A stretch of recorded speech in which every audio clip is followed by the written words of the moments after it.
Hello everyone, welcome back to my channel. ಇವತ್ತಿನ ವಿಡಿಯೋದಲ್ಲಿ ನಾನು ನಿಮಗೆ ತೋರಿಸ್ತಾ ಇರೋದು ಅಮೆರಿಕಾದಲ್ಲಿ ಕರಿ ಲೀವ್ಸ್ ಅನ್ನ ಯಾವ ರೀತಿ ಸ್ಟೋರ್ ಮಾಡ್ಕೊಳ್ತೀವಿ 1 ತಿಂಗಳವರೆಗೂ ಬರೋ ಹಾಗೆ ಅಂತ. ನಾನೀಗ ತಂದಿರೋದು 1,000 ಕೊತ್ತಂಬರಿ ಕರ್ಬೇವಿನ ಸೊಪ್ಪಿದು. ನಾನೀಗ ತಂದಿರೋದು 1 LB ಕರ್ಬೇವಿನ ಸೊಪ್ಪು. ನಮಗೆ $8 ಬೀಳ್ತಿದೆ. $8 ಅಂದ್ರೆ ಟ್ಯಾಕ್ಸ್ ಎಲ್ಲ ಸೇರಿಸಿದ್ರೆ $9 ಆಯ್ತು. ಇದನ್ನ ನಾನು ಇವಾಗ ಸ್ಟೋರ್ ಮಾಡ್ಕೊಳ್ತೀನಿ. ಇದನ್ನ ನೋಡ್ತಾ ಇದ್ರೆ ನನಗೆ 6 ವರ್ಷಗಳ ಹಿಂದೆಯಿಂದ ಕರಿ ಲೀವ್ಸ್ ಅನ್ನ ಇಷ್ಟೊಂದು ನಾನು ತಂದೇ ಇರಲಿಲ್ಲ. ಫಸ್ಟ್ ಟೈಮ್ ನನಗೆ ಕಡಿಮೆ ಬೆಲೆಯಲ್ಲಿ ಇಷ್ಟು ಸಿಕ್ತು, ಅದಕ್ಕೋಸ್ಕರ ತಗೊಂಡ್ ಬಂದೆ.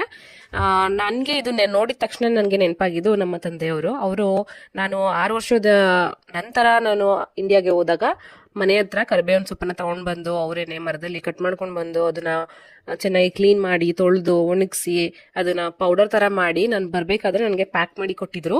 ಅದನ್ನ ನೆನ್ಸ್ಕೊಂಡ್ರೆ ನನಗೆ ತುಂಬಾ ಖುಷಿ ಅನ್ಸುತ್ತೆ. ಕರಿಬೇವಿನ ಸೊಪ್ಪು ಅಮೆರಿಕಾದಲ್ಲಿ ಗೋಲ್ಡ್ ಅಂತಾನೆ ಹೇಳ್ಬೋದು. ಯಾಕಂತ ಹೇಳಿದ್ರೆ ತುಂಬಾ ಕಡಿಮೆ ಇಲ್ಲಿ ಕರಿಬೇವಿನ ಸೊಪ್ಪಿನ ಮರಗಳು ಬೆಳೆಯೋದಿಲ್ಲ. ಅದರ ಕಾರಣ ನಾವು $1ಗೆ 5 ಎಲೆ ಅಥವಾ 6 ಎಲೆ ಇರುವಂತ ರೆಂಬೆಗಳು ಇರುವಂತದ್ದು ಇಷ್ಟೇ. ಈ ತರ ಇರೋದು ಒಂದು 5 ಕೊಡ್ತಾರಷ್ಟೇ. ತುಂಬಾ ವಿಡಿಯೋಗಳಲ್ಲಿ ನಾನು ಆಲ್ರೆಡಿ ಹೇಳಿದೀನಿ. ನನಗೆ ಪ್ರತಿ ಸಾರಿ ಈ ತರ ವಿಡಿಯೋದಲ್ಲಿ ಹೇಳ್ಬೇಕು ಕಾರಣ ಏನಂತ ಹೇಳಿದ್ರೆ, ಎಲ್ಲದಕ್ಕಿಂತ ಮೋಸ್ಟ್ ಎಕ್ಸ್ಪೆನ್ಸಿವ್ ಅಂತ ಹೇಳಿದ್ರೆ ನನಗೆ ಕರಿ ಲೀವ್ಸೇ ಅನ್ಸೋದು. ಮತ್ತೆ ತುಂಬಾ ಸರಿ ಸಿಗೋದೇ ಇಲ್ಲ. ಈಗ ಒಂದು 2-3 ತಿಂಗಳಿಂದ ಎಲ್ಲಾ ಕಡೆ ಯುದ್ಧ ನಡೀತಾ ಇರೋದ್ರಿಂದ ನಮ್ಗೆ ಕರಿಬೇವಿನ ಸೊಪ್ಪು ಬರೋದೇ ಕಮ್ಮಿ ಆಗ್ಬಿಟ್ಟಿದೆ.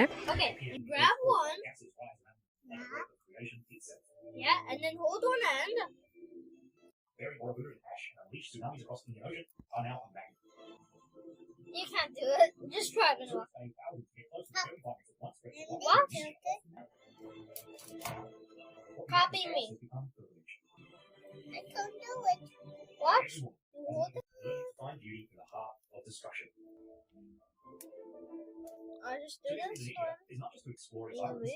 It's to step inside an ancient story still being written by fire, water, and time.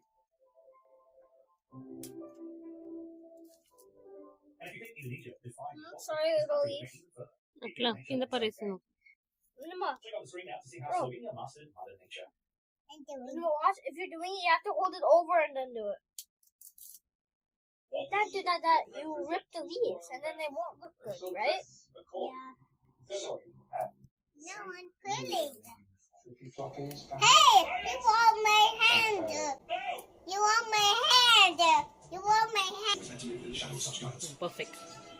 ಮೆಕ್ಸಿಕೋಯಿಂದ ಬರ್ತಾ ಇದೆ ಸ್ವಲ್ಪ. ಅದು ತುಂಬಾ ಜಾಸ್ತಿ, $4ಗೆ 6 ರೆಂಬೆ ಕೊಡ್ತಾ ಇದಾರೆ ಅಷ್ಟೇ. ಸೊ ಇನ್ನೇನ್ ಮಾಡಕ್ಕಾಗುತ್ತೆ, ಸಿಕ್ತಾಗ ಯೂಸ್ ಮಾಡ್ಕೊಳ್ಳೋದು, ಇಲ್ಲ ಅಂದಾಗ ಪೌಡರ್ ತಗೊಂಡ್ ಬಂದಿದ್ದೀನಲ್ಲ ಅದನ್ನ ಆಲ್ಟರ್ನೇಟಿವ್ ಆಗಿ ಉಪಯೋಗಿಸ್ತೀನಿ. ಈಗ ನನ್ನ ಮಕ್ಕಳು ತುಂಬಾ ಒಳ್ಳೆ ಕೆಲಸ ಮಾಡ್ತಾ ಇದಾರೆ ನೋಡಿ. ಎಷ್ಟು ಚೆನ್ನಾಗಿ ಕುತ್ಕೊಂಡು ಇಬ್ರು ಬಿಡಿಸ್ತಾ ಇದಾರೆ. ತೊಳೆದು ಕೊಟ್ಟಿದ್ದೀನಿ, ಬಿಡಿಸಿ ಅವರು ರೆಡಿ ಮಾಡಿ ಕೊಟ್ರೆ ನಾನು ಅದನ್ನ 1 ತಿಂಗಳು ಆಗೋವರೆಗೂ ಇರೋ ತರ ಎಣ್ಣೆಯಲ್ಲಿ ಸ್ವಲ್ಪ ಫ್ರೈ ಮಾಡ್ಕೊಂಡು ನಾನು ಫ್ರಿಜ್ ಅಲ್ಲಿ ಸ್ಟೋರ್ ಮಾಡಿ ಇಟ್ಕೊಳ್ತೀನಿ. ಇದರಿಂದ ನನಗೆ 1 ತಿಂಗಳವರೆಗೂ ಕರಿಬೇವಿನ ಸೊಪ್ಪು ಇಲ್ಲ ಅಂತ ಪ್ರಮೇಯ ಇರೋದಿಲ್ಲ. ಯಾಕಂತ ಹೇಳಿದ್ರೆ ನಾನು ಪ್ರತಿ ಅಡಿಗೆಯಲ್ಲೂ ನಾನು ಕರಿಬೇವಿನ ಸೊಪ್ಪನ್ನ ಉಪಯೋಗಿಸ್ತೀನಿ.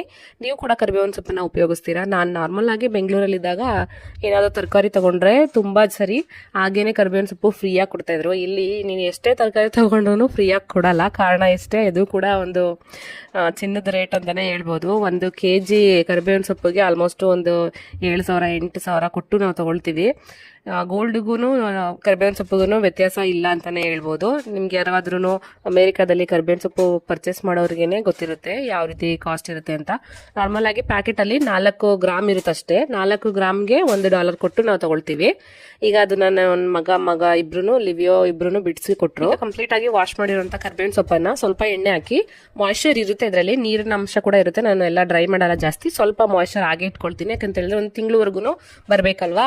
ಸ್ವಲ್ಪ ಮಾಯಿಶ್ಚರ್ ಇಟ್ಕೊಂಡು ಫ್ರಿಜ್ ಅಲ್ಲಿ ಇಟ್ರೆ ಇದು 1 ತಿಂಗಳವರೆಗೂ ಏನೂ ಆಗಲ್ಲ. ಹೊರಗಡೆ ಇಟ್ರೆ ಬೂಸ್ಟ್ ಬಂದ್ಬಿಡುತ್ತೆ. ಯಾಕಂತ ಹೇಳಿದ್ರೆ ಮಾಯಿಶ್ಚರ್ ಇರುತ್ತಲ್ವಾ, ಅದಕ್ಕೋಸ್ಕರ. ನನ್ಗೆ ಆ ಕರಿಬೇವಿನ ಸೊಪ್ಪಿನ ಫ್ಲೇವರ್ ಬರ್ಬೇಕು ಅಂತ ಹೇಳಿದ್ರೆ ಕರಿ ಲೀವ್ಸ್ ಅಲ್ಲಿ ನಾನು ಒಗ್ಗರಣೆ ಹಾಕ್ಬೇಕಾದ್ರೆ ಪ್ರತಿ ಸಾರಿ ಬರ್ಬೇಕು ಅಂತ ಹೇಳಿದ್ರೆ ಸ್ವಲ್ಪ ಮಾಯಿಶ್ಚರ್ ಹಾಗೆ ಇಟ್ಕೊಂಡು ನಾನು ಅದನ್ನ ಸ್ಟೋರ್ ಮಾಡಿ ಇಟ್ಕೊಳ್ತೀನಿ. ನೋಡಿ ಈಗ ಆಲ್ಮೋಸ್ಟ್ ಒಂದು 75% ಆದ್ಮೇಲೆ ಇನ್ನೂ ಒಂದು 25% ಮಾಯಿಶ್ಚರ್ ಇದೆ ಅನ್ನೋ ಟೈಮಲ್ಲೇ ನಾನು ಅದನ್ನ ಗ್ಲಾಸ್ ಕಂಟೈನರ್ಗೆ ಸ್ಟೋರ್ ಮಾಡಿ ಇಟ್ಕೊಳ್ತೀನಿ. ನೋಡಿ ಈಗ ಇದೇ ರೀತಿ ನಾರ್ಮಲ್ ಆಗಿ ಮೇಲಿಂದ ಕೆಳಗಡೆ ಎಣ್ಣೆಯಲ್ಲಿ ಮಿಕ್ಸ್ ಮಾಡ್ತಾ ಇದ್ದೀನಿ. ಅದರಲ್ಲಿ ಇರುವಂತ ನೀರಿನ ಅಂಶ ಹೋಗ್ಬಿಟ್ಟು ಸ್ವಲ್ಪ ಕರಿ ಲೀವ್ಸ್ ಅಲ್ಲಿ ಇರುವಂತ ಮಾಯಿಶ್ಚರು ಒಂದು 75% ಹೋಗಿ ಇನ್ನೊಂದು 25% ಅಷ್ಟು ಉಳ್ಕೊಳ್ಳುತ್ತೆ ಅಷ್ಟೇ. ಜಾಸ್ತಿ ಡೀಪ್ ಆಗಿ ಫ್ರೈ ಮಾಡಲ್ಲ, ಲೈಕ್ ಕರ ಅನ್ನೋ ರೀತಿ ಫ್ರೈ ಮಾಡಲ್ಲ.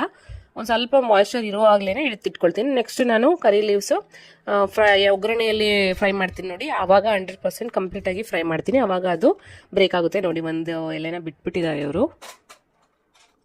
ಸೊ ನೋಡಿದ್ರಲ್ಲ, ಇದು ಇವತ್ತಿನ ವಿಡಿಯೋ. ಈ ವಿಡಿಯೋ ನಿಮ್ಗೆ ಇಷ್ಟ ಆದರೆ ಲೈಕ್ ಮಾಡಿ, ಶೇರ್ ಮಾಡಿ, ಸಬ್ಸ್ಕ್ರೈಬ್ ಮಾಡಿ. ಮತ್ತೊಮ್ಮೆ ಒಂದು ಹೊಸ ವಿಡಿಯೋದಲ್ಲಿ ನಿಮ್ಮನ್ನ ಭೇಟಿ ಮಾಡ್ತೀನಿ. ಕರ್ಬೇವಿನ ಸೊಪ್ಪನ್ನ ಯಾರು ಒಣಗಿಸಿ ಬಿಸಾಕ್ತಾ ಇದ್ದೀರಾ ಅವರು ಕಮೆಂಟ್ ಮೂಲಕ ತಿಳಿಸಿ. ನಿಮಗೆ ಈ ಕರ್ಬೇವಿನ ಸೊಪ್ಪು ಸ್ಟೋರ್ ಮಾಡಿದ್ದು ಇಷ್ಟ ಆಯ್ತಾ ಇಲ್ವಾ ಅಂತ. ಎಲ್ರಿಗೂ ಒಳ್ಳೇದಾಗ್ಲಿ. ಜೈ ಶ್ರೀರಾಮ್. ಬಾಯ್.